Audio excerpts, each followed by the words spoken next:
first question is, what is a prime number?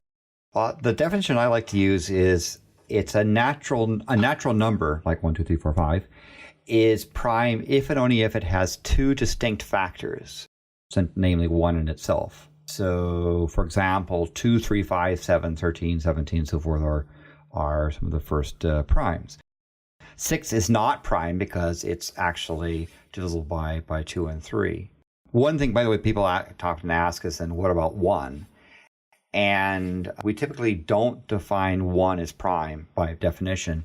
There was actually a period of time between about the mid-18th century and the start of the 20th century where there were a number of people who referred to 1 as prime, but that has fallen out of fashion due to the fundamental theorem of arithmetic is cleaner when 1 is not prime. So we essentially say 1 is not prime by definition. So you might say a prime number is a number greater than 1 that has only two distinct natural number divisors.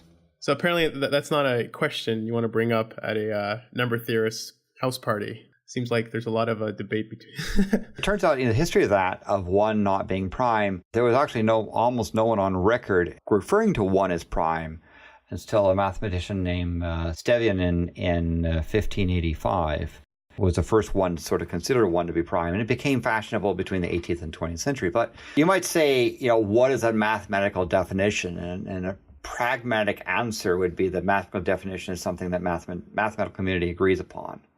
We define 1 to not be prime, and the usual excuse as to why is because of the fundamental theorem of arithmetic.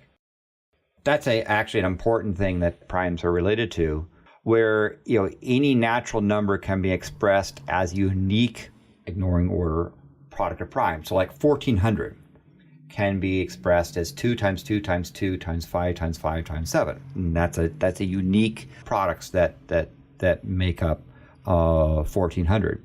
If you made 1 prime, then you could say 1 times all that stuff is another product, and 1 times 1 times 1 times all that stuff could be another product. So by assuming 1 is not prime, fundamental theorem of arithmetic is a much more simple thing to state. Exactly. That makes a whole lot of sense.